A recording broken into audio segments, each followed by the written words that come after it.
Precisamente no capítulo 20.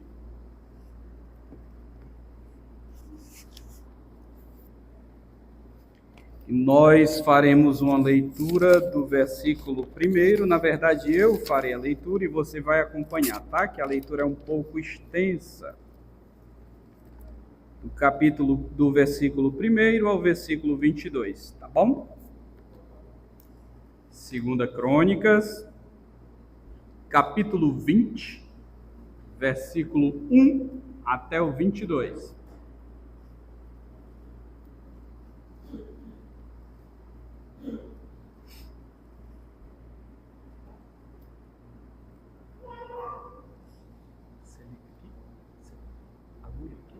Por favor.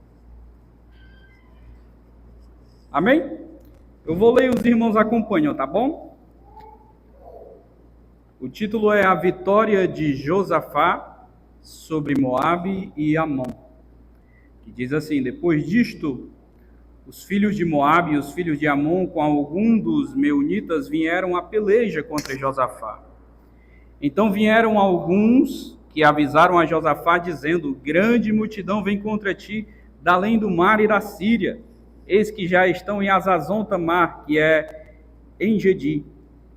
Então Josafá teve medo e pôs-se a buscar ao Senhor e apregou o jejum em todo Judá. Judá se congregou para pedir socorro ao Senhor. Também de todas as cidades de Judá veio gente para buscar ao Senhor. Pôs-se Josafá em pé na congregação de Judá e de Jerusalém, na casa do Senhor, diante do pátio novo, e disse: Ah, Senhor, Deus de nossos pais, porventura não és tu Deus nos céus? Não és tu que dominas sobre todos os reinos dos povos? Na tua mão está a força e o poder, e não há quem te possa resistir. Porventura, nosso Deus, não lançaste fora os moradores desta terra, de diante do teu povo de Israel, e não a deste para sempre a posteridade de Abraão, teu amigo? Habitaram nela e nela edificaram um santuário ao teu nome, dizendo: se algum mal nos sobrevier, espada por castigo, peste ou fome, nós nos apresentaremos diante desta casa e diante de ti, pois o teu nome está nesta casa, e clamaremos a ti na nossa angústia, e tu nos ouvirás e livrarás. Agora, pois, eis que os filhos de Amon e de Moabe e os do monte Seir, cujas terras não permitiste a Israel invadir quando vinham da terra do Egito, mas dele se desviaram e não o destruíram. Eis que nos dão pago, vindo para lançar-nos fora da tua possessão, que nos deste em herança. Ah, nosso Deus, acaso não executarás tu o teu julgamento contra eles? Porque em nós não há força para resistirmos a essa grande multidão que vem contra nós, e não sabemos nós o que fazer. Porém, os nossos olhos estão postos em ti. Todo Judá estava em pé diante do Senhor, como também as suas crianças, as suas mulheres e os seus filhos.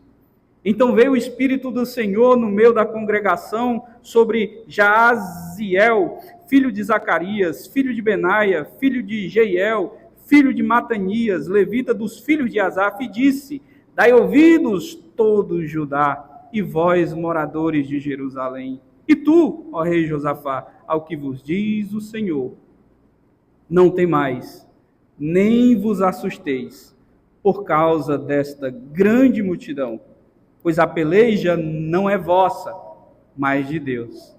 Amanhã descereis contra eles, eis que sobem pela ladeira de Ziz.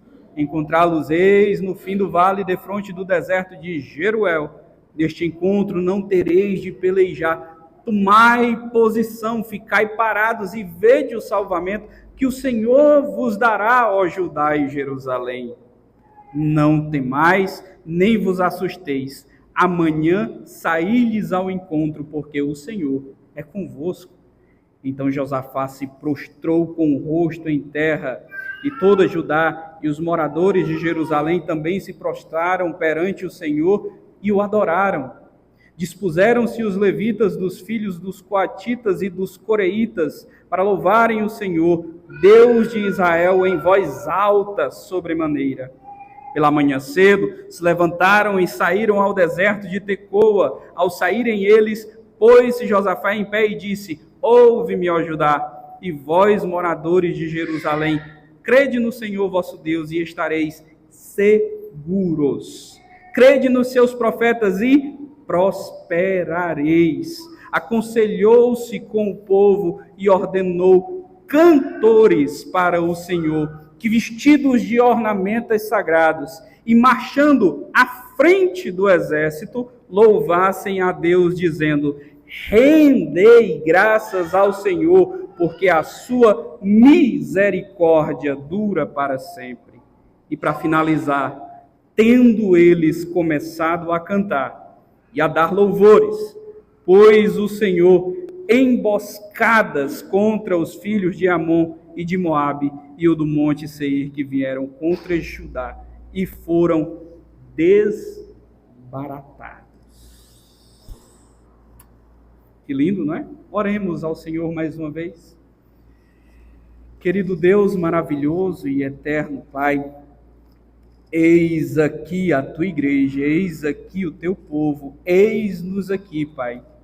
E eis-me aqui como um canal de bênção para este povo, meu Deus.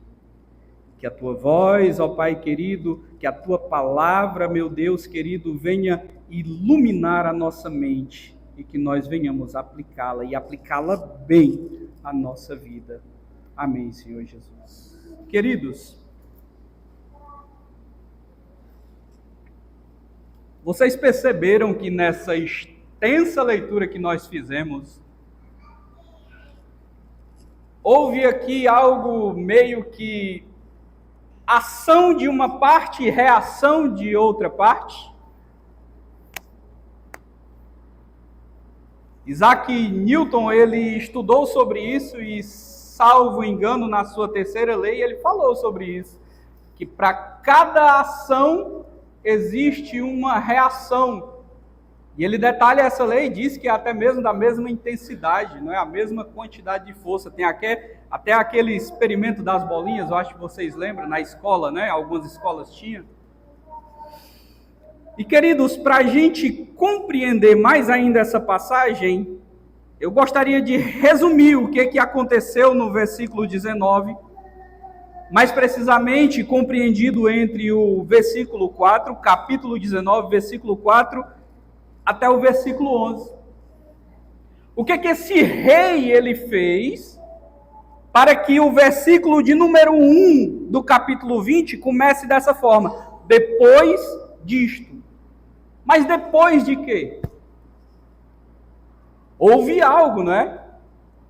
E este algo foi a tentativa de trazer conserto ao país. A tentativa de trazer moral, lei, ordem, ética para o país. Josafá ele tem a ação de estabelecer juízes no país, para julgarem com justiça, imparcialidade e não aceitarem suborno. Não aceitarem suborno. Juízes que iriam, a partir daquela ordem, fazer com que as coisas andassem direitinho, andassem no trilho. Isto nós vemos o cuidado dele, porque ele tanto designou homens para cuidarem das questões ligadas à lei do Senhor, como ele designou o homem para cuidarem de questões civis. Ou seja, tudo que uma nação precisa para funcionar corretamente, vida espiritual e vida civil, sendo organizadas.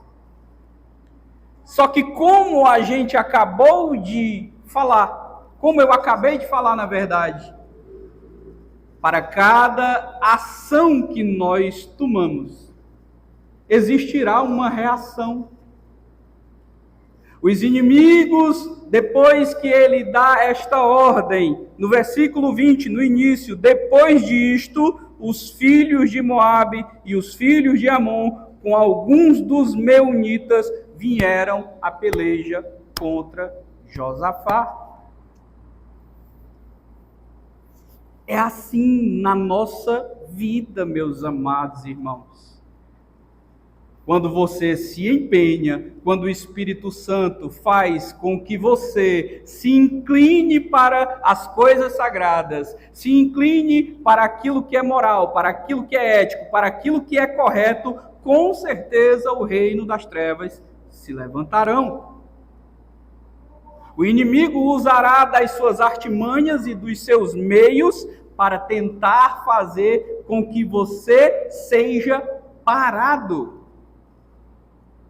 E aqueles homens inimigos do povo de Deus fazem uma grande aliança para virem pelejar contra Josafá. E nós vemos, meus amados irmãos, que gera uma outra ação naquele homem de Deus. Vieram pessoas e lhe disseram: olha, rei Josafá, no versículo 2, grande multidão está vindo contra ti. Reis se aliançaram contra ti. Homens estão vindo para te matar, para pelejar contra ti. Ele, como um homem, como um soldado valente, como um rei valente, como um guerreiro valente, foi para cima sem ter nada o que temer. Foi isso que nós lemos? O sentimento do medo bateu a porta do coração dele. Não é isso? Versículo 3. Então Josafá teve medo. É comum nós termos medo diante de grandes decisões. É comum nós sentirmos medo diante de grandes adversidades que muitas vezes, repentinamente, surgem na nossa vida, do nada. É comum. Entretanto, o que esse medo trará, causará em nós? Nós vemos que ele tem medo, mas ele pôs-se a buscar ao Senhor. É um sentimento de medo diferente, é um sentimento de medo que leva o ser humano a reconhecer as suas limitações. É o sentimento de medo que leva a reconhecer a sua total dependência do Senhor. Nós não somos super-heróis. Quando este medo bater à nossa porta, nós devemos também reconhecer que somos dependentes totalmente do nosso Deus. Tem que ser diferente do medo que Pedro sentiu quando foi pressionado. Quando disseram para ele: olha, você também é um deles, lá no julgamento de Jesus. Ele sente medo do que pode acontecer a ele e ele nega ao Senhor, dizendo: não, eu não conheço, eu nunca andei com eles, eu não sei quem é este homem. Entendeu? O tipo de medo que separa você do Criador e o tipo de medo que faz com que você reconheça as suas fragilidades, as suas fraquezas, as suas limitações e se humilhe em buscar ao Senhor. No versículo 4 vai nos trazer também algo que deve ser aplicado à nossa vida cotidiana. Ele vai dizer que Judá se congregou para quê? Para pedir socorro ao Senhor. Judá se congregou para pedir socorro ao Senhor. Meus amados irmãos, eu e você não somos obrigados a levar cargas sozinhos. Eu e você não somos super-heróis que podemos salvar a nós, podemos salvar a nossa família e ainda podemos salvar os outros. Não. Em momentos de dificuldade, em momentos de escassez, em momentos de adversidade, em momentos de tribulações, em momentos de aflições, busque companhia. Busque pessoas com os mesmos ideais. Não se isole. Não se torne uma presa fácil. Busque estar congregando junto com o povo do Senhor. Infelizmente, a falácia que tem ganhado as redes sociais e internet afora é de que nós não precisamos mais de igreja.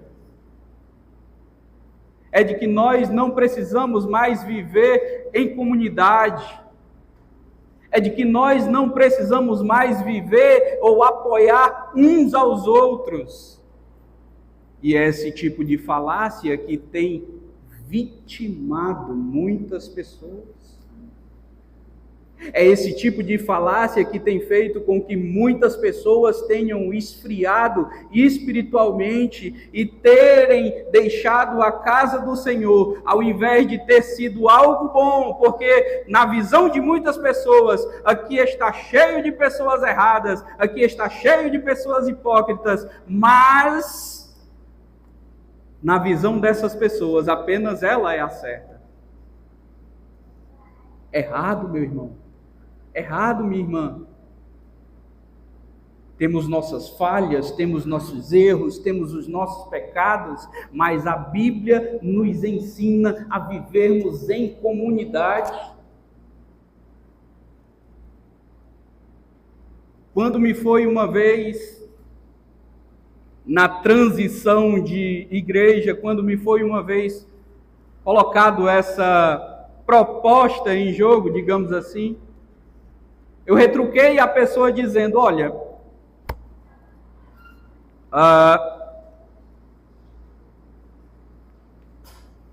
eu acredito que o apóstolo Paulo foi a pessoa que mais conviveu com pessoas diferentes, com igrejas diferentes. Vamos citar o apóstolo Paulo em alguma parte da Bíblia, excluindo ou menosprezando alguma igreja, por mais errônea que aquela igreja fosse, por mais que houvessem pecados sendo cometidos naquela igreja, vamos citar a pessoa que mais conviveu com igrejas, vamos ver se ele exclui alguma. Por que que a minha contribuição é mínima, tenho esse direito de me excluir e de excluir outras pessoas, de influenciar outras pessoas a viverem de forma isolada? Não. Peça socorro e peça socorro em grupo. Procure sempre pessoas com o mesmo ideal. Aí estava lá Josafá perante a congregação. Recebeu aquela notícia e ele vai orar ao Senhor, ele vai iniciar a sua oração ao Senhor e ele diz: Ah, Senhor, Deus de nossos pais, porventura não és tu Deus nos céus? Não és tu que domina sobre todos os reinos dos povos? E ele faz as indagações e ele mesmo traz a resposta dizendo: na tua mão está a força e o poder, e não há quem te possa resistir. Ele está orando, indagando, mas ele está orando, crendo, exercendo a sua fé. No momento de aflição, eu acho que é o momento em que nós mais somos tentados a reconhecer a soberania de Deus.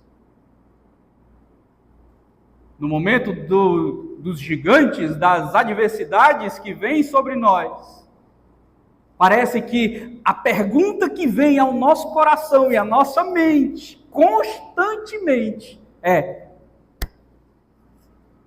cadê o Senhor? Onde é que o Senhor está que não está vendo?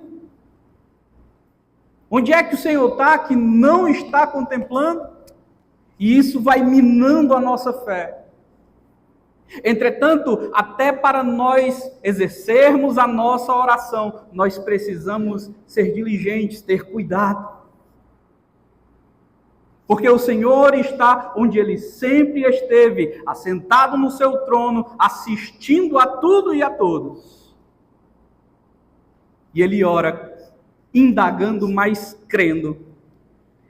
E Ele diz: porventura, nosso Deus, não lançaste fora os moradores desta terra de diante de ti e do povo de Israel, e não a deste para sempre a posteridade de Abraão, teu amigo? Como é que ele está orando agora?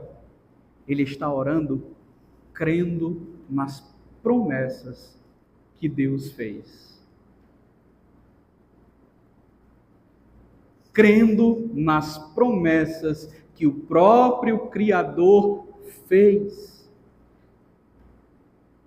Meus irmãos, é necessário que nós venhamos aprender de fato a orarmos no momento da aflição desta maneira. Certa feita, eu passei uma dor muito grande, uma dor de uma perda, e eu realmente não tinha o que fazer. E o jeito que teve foi eu me apegar à promessa de Deus, me apegar à promessa de Jesus Cristo. Lá na grande comissão, quando ele falou aos seus discípulos para irem ao mundo, pregar o evangelho, e ele promete a eles que estará com ele todos os dias. Todos os dias. Você deve precisar se apoiar em alguma outra promessa do Senhor, mas você deve orar como quem está trazendo a memória de Deus. Senhor, eu preciso disso, disso e daquilo. O Senhor promete na sua palavra que o Senhor estará comigo, que o Senhor segurará a minha mão, que o Senhor estará presente onde quer que eu for. Então agora, mais do que nunca, eu preciso ter essa percepção. E muitas vezes, muitas vezes, nós precisamos aplicar a nossa vida a essa forma de orar, para chamarmos a atenção do nosso Pai, chamarmos a atenção do nosso Deus. Para fazer a nossa vontade, irmão Ítalo, não, para fazer a vontade dEle, porque a vontade dEle é diferente da nossa. A minha vontade muitas vezes traz benefícios para mim unicamente, no singular, mas a vontade de Deus, ela traz benefícios tanto para nós, tanto para mim no singular, como para nós no plural. Não devemos ser egoístas. E ele continua, meus amados irmãos, no versículo 12, vamos dar um salto para não ficar tão extenso. No versículo 12 ele continua a orar, depois de ter orado, crendo nas promessas do Senhor, ele continua orando. No versículo 12 ele diz: nosso Deus, acaso não executarás tu o teu julgamento contra eles? Porque em nós não há força para resistirmos a essa grande multidão que vem contra nós. E não sabemos nós, olha só, olha como muitas vezes isto aqui é parecido com o nosso cotidiano, e não sabemos nós o que fazer. Não sabemos nós como proceder, e ele finaliza o versículo 12 dizendo: porém os nossos olhos estão postos em ti, meu Deus. Os nossos olhos estão postos em ti. Por mais que muitas vezes as nossas mãos pareçam estar atadas, aprisionadas, os nossos olhos precisam estar no Senhor, ou seja, a nossa esperança total, quando os nossos braços já têm tentado de tudo, quando a nossa mente já pensou a tempo de explodir, quando o nosso coração já pensou, já tentou fazer de todas as formas, quando as nossas forças estão esgotadas, devemos depositar as nossas esperanças no nosso Deus. Essa é para quem tem filho e que o filho tenta pegar alguma coisa, sabe? O filho é pequeno, tenta alcançar alguma coisa e você está ali observando ele. O filho se estica todo e tenta alcançar aquilo que ele quer. Às vezes um brinquedo que está no local alto, às vezes uma comida que ele não está conseguindo alcançar e você está ali observando tudo. De repente ele se vira e olha para você como quem diz, o Senhor não vai fazer nada, o Senhor não vai me ajudar. Quantas vezes a gente vê os nossos filhos fazendo isso, né? E quantas vezes nós precisamos fazer isso com o nosso Deus? Aquilo que não podemos fazer, aquilo que não podemos alcançar. Ah, irmão, isso eu já sei que Deus pode. Mas muitas vezes nos falta a fé para isso. Muitas vezes nos falta a confiança para isso, depositarmos a nossa esperança no Senhor para que isto aconteça. Ele ora dessa forma, e ele finda a sua oração. E se levanta um homem de nome Jaziel. Versículo 14 vai trazer a sua genealogia e diz que ele é um dos filhos de Asaf. E ele diz: dai ouvidos todo Judá e vós, moradores de Jerusalém, e tu, ó rei Josafá, ao que vos diz o Senhor. Não temais, nem vos assusteis por causa desta grande multidão, pois a peleja não é vossa, mas de Deus. Amados, aqui a gente chega num ponto X da questão.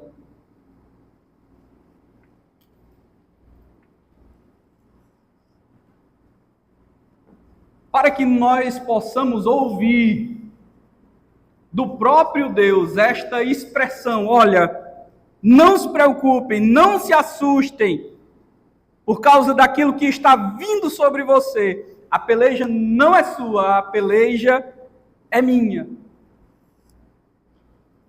Nós precisamos lembrar de um inimigo em comum. Se um país está aliançado com outro e outros países vêm guerrear contra esta aliança, eles têm um inimigo em comum. Se nós estamos aliançados com Deus e o próprio Deus diz: olha, esta peleja, ela é minha também.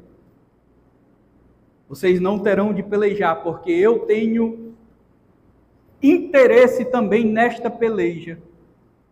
Mas que inimigo em comum é esse, meus amados irmãos, que nós temos?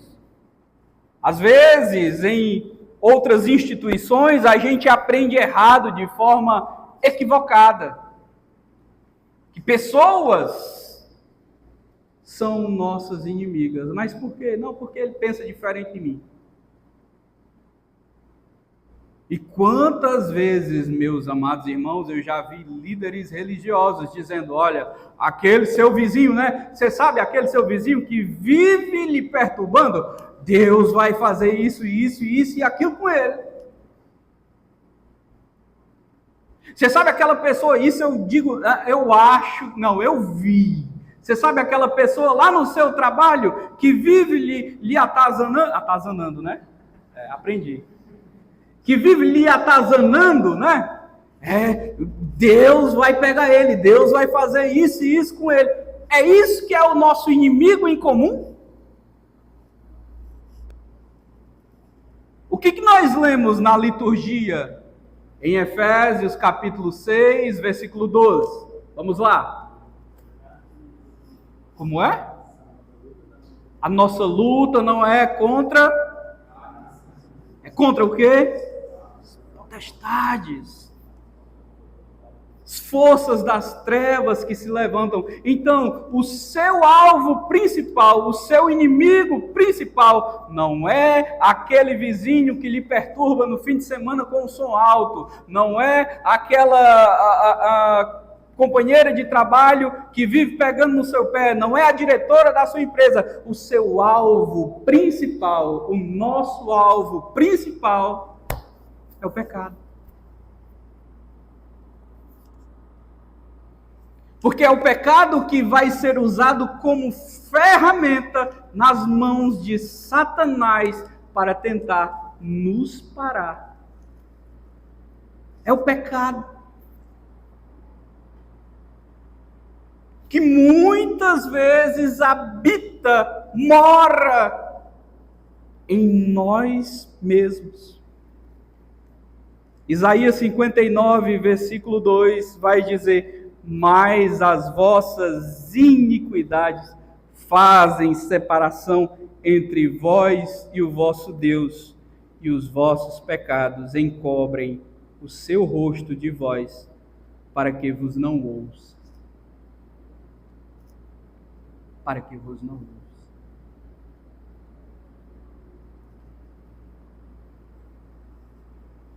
E falando de pecado, a gente precisa lembrar da obra, da peleja que já foi vencida. Vencida por quem, irmão? Pelo próprio Senhor, pelo próprio Filho de Deus, pelo próprio Salvador da nossa vida, pelo próprio Jesus, lá na cruz do Calvário. Cristo dá essa vitória aos seus eleitos. Glória a Deus. Somos hoje justificados de quê? Da culpa do pecado. Da culpa do pecado. Algo que iria nos lançar em um local de trevas, em um local de tormenta, em um local de sofrimento. Cristo agora, na cruz do Calvário, nos livra da culpa do pecado. Nós deveríamos ser as pessoas mais felizes da terra todas as vezes que nós nos lembrássemos deste feito, meus amados irmãos. O poder da culpa do pecado é nulo, nenhuma condenação há para aqueles que estão em Cristo Jesus. Glória a Deus! Louvado e exaltado seja o nome do Senhor. E nós continuamos a lutar contra este inimigo em comum no processo da santificação. Para isto, nosso Deus bondoso, misericordioso, amoroso, também nos dá o seu Espírito Santo. Olha que Deus maravilhoso. O domínio do pecado, o poder do pecado sobre nós. Agora temos o Espírito Santo nos ensinando a ter domínio próprio. Como o nosso Deus é maravilhoso. Fomos justificados, estamos sendo santificados e seremos até o último dia da nossa vida, para depois que estivermos talvez já mortos ou alguns ainda em vida, no grande dia do Senhor, sermos glorificados e termos este mal, este inimigo em comum, excluído de uma vez por todas do nosso corpo. Glorificado seja o nome do Senhor.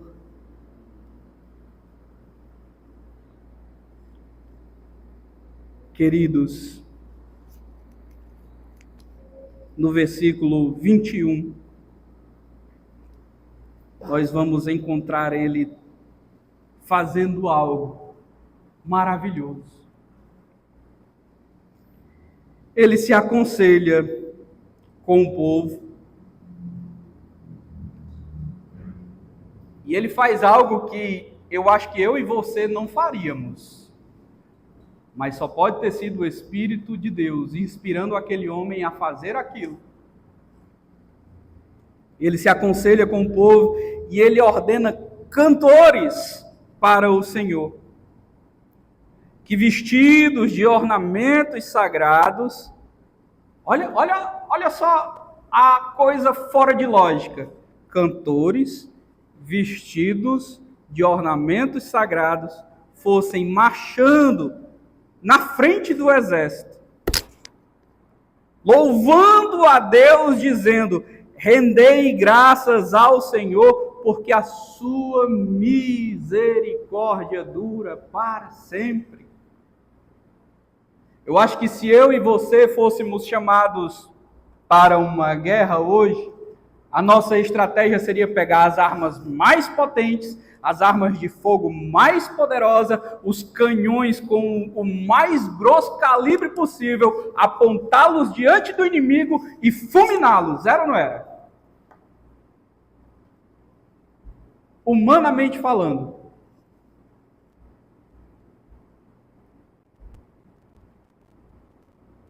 Mas como o próprio Deus lhes dissera, essa peleja você não vai ter que pelejar.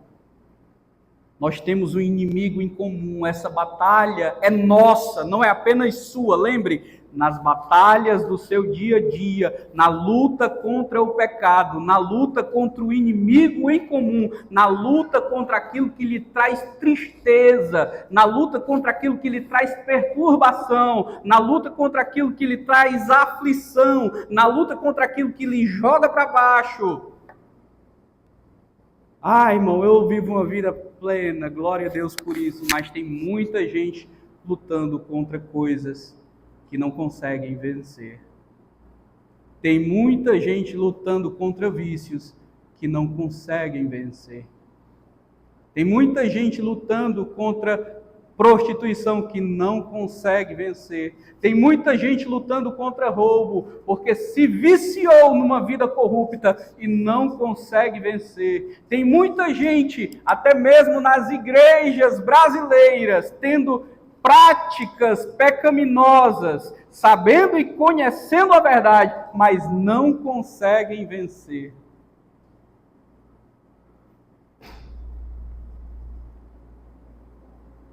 E a estratégia que nós aprendemos nesta noite, lógico, depois de orar ao Senhor, depois de pedir socorro, unidos e reunidos, congregados, no fronte das nossas batalhas, nós devemos dar louvores ao nosso Deus.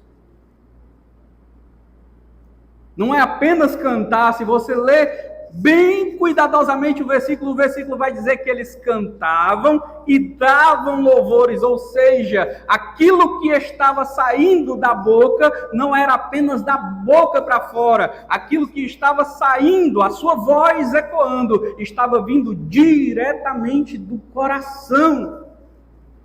E a letra do louvor deles era, cadê Jesus?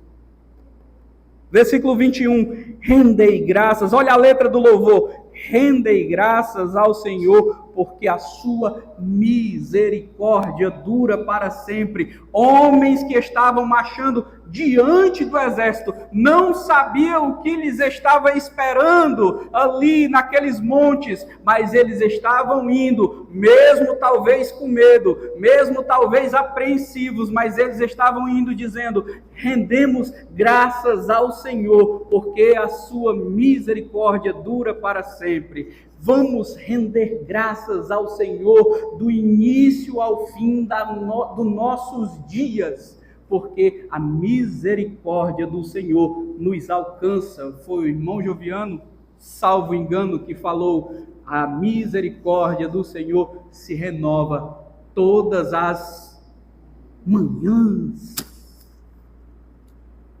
Não é lindo, não é maravilhoso, não é poderoso, não é prazeroso sabermos que podemos contar com este Deus grande, soberano.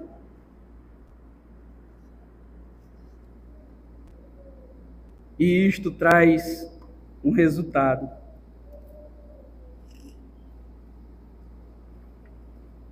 Mas antes de falar do resultado, eu preciso também falar daqueles 2 pregadores, 2 homens de Deus, que também usaram o louvor como uma arma, que também usaram o louvor em favor deles, como foi lido pelo nosso irmão Samuel na nossa liturgia, Paulo e Silas. Olhando com o meu olhar humano, sinceramente, irmão Igor, Igreja do Senhor, será que, eu fazendo uma pergunta para mim mesmo, será que eu teria coragem de louvar um hino ao Senhor depois de ter apanhado?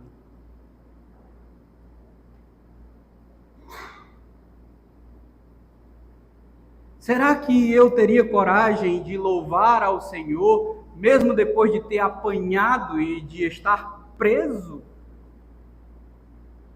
Será que nós, como igreja do Senhor, teríamos coragem de fazer tal ato? Porque se houve louvor ao Senhor, e se o louvor foi recebido pelo próprio Deus, e em resposta àquele louvor, foi enviado um terremoto libertador. Se houve esta resposta do nosso Deus, é porque o louvor deles saiu do coração. Se saiu do coração, eles estavam cheios de gratidão. Eu lembro do nosso irmão Samuel, não é? Como pode um versículo como este remeter à gratidão, não é? E ele trouxe uma explicação maravilhosa. Aqueles homens, mesmo depois de terem sido açoitados, mesmo depois de terem ali sido jogados naquela prisão, eles encontram forças, e com certeza foi o Espírito Santo na vida dele quem os encheu de fôlego, quem os encheu de forças para render graças ao Senhor, para dar louvor, não apenas cantar, não, dar louvor ao nome santo do Senhor. Coisa impactante para mim e para você. Que temos tudo: cama, roupa lavada, água limpa para as nossas necessidades, comida, refeição 3 ou 4 vezes ao dia, ainda temos que é o nome? Depois a sobremesa, temos a saída muitas vezes para uma churrascaria, para uma pizzaria, temos diversos tipos de coisas ao nosso favor, mas nós não amanhecemos os nossos dias como um passarinho, louvando o santo nome do Senhor. Louvando o santo nome do Senhor. O resultado de louvar, de orar e de nos humilhar diante da poderosa mão do nosso Senhor, o resultado disso tudo traz-se no versículo 22, tendo eles começado a cantar. Olha só a semelhança com o que aconteceu lá com Paulo e Silas. Tendo eles começado a cantar e a dar louvores, pôs o Senhor emboscadas contra os filhos de Amon e de Moabe e os do monte Seir que vieram contra Judá e foram desbaratados, ou seja, dispersos, derrotados, aniquilados. Se você não encontra forças para vencer algum pecado que você ainda está cometendo, tenha esta receita em suas mãos. Ore crendo, ore sabendo da soberania de Deus, ore com fé nas promessas do Senhor, ore pondo as suas esperanças, os seus olhos no Senhor. E após você orar, seguindo esta regra. Louve o santo nome do Senhor. Adore o santo nome do Senhor. Como disse o nosso irmão Samuel no início do culto, poderíamos iniciar com... Como foi? Com testemunho, o que mais? Com outras coisas, com testemunhos, mas nós escolhemos iniciar adorando ao Senhor, bendizendo o seu santo nome. Irmão Ítalo, eu estou ferido, eu estou magoado, o meu pecado está me matando, não tem problema, tem grilhões nos seus braços, não na sua voz, não na sua boca.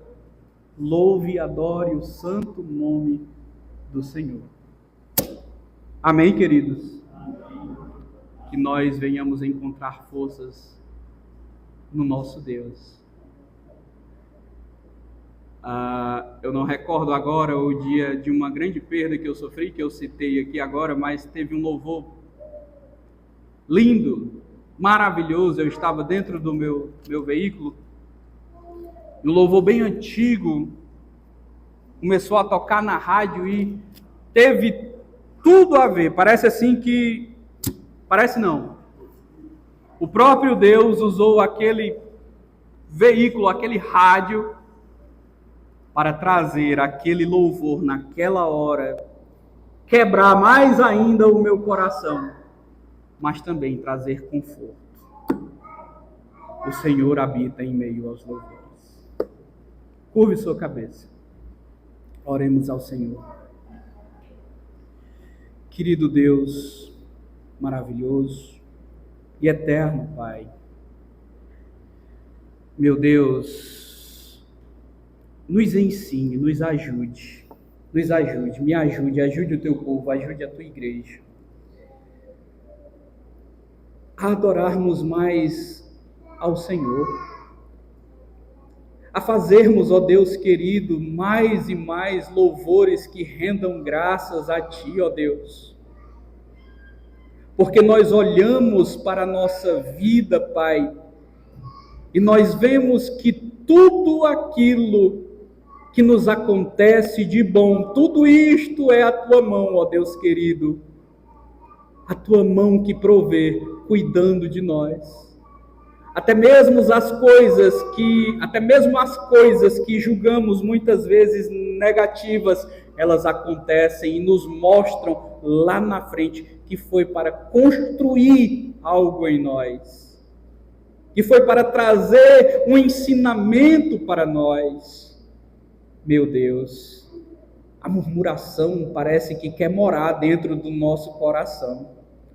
A vontade de reclamar parece que quer fazer morada dentro da nossa mente. Ô Jesus, pelo teu poder, faz com que isto seja excluído e coloque nos nossos lábios um novo cântico. Coloque nos nossos lábios a cada dia o desejo de estarmos adorando a Ti em espírito e em verdade, não para que a nossa soberba venha até nós e que pessoas venham dizer: puxa, como você canta bonito, como você louva bonito. Não é este o intuito, não é este o objetivo, Pai. Nós queremos que o nosso louvor, que a nossa oração e que a nossa humilhação chegue diante de Ti como uma oferta suave, Pai. E que as nossas vidas sirvam como um espelho para que as pessoas vejam e queiram parecer conosco, não, queiram parecer contigo, porque é o Senhor quem vive em nós. Ajuda-nos, Pai, ajuda-nos, Deus. É assim que te oro e te agradeço em nome do teu Filho amado, Jesus Cristo. Amém.